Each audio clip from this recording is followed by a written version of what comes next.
Po s'është partia jonë si partia socialiste, më bje shumë keq. Mendoj që partia socialiste janë njerëz më të ndyrë që kam parë ndonjëherë në historinë time të jetës.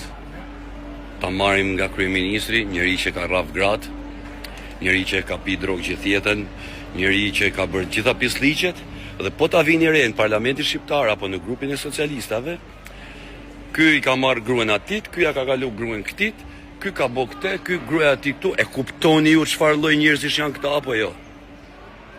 Të krahasosh Edi Ramën me Sali Berishën është si të lejë Zoti qort, pa dy sy dhe pa vesh. Ju e keni në dorë vetë ku do hedhni votën, por më besoni që po ja dhat prapë Edi Ramës, mirë t'ja u boj, t'ja u shtypi kokën, edhe mirë ja u ka bo 12 vjetë, kanë vje dhe janë pasuru sa s'ka. Po s'është partia jonë si partia socialiste, më bje shumë keq.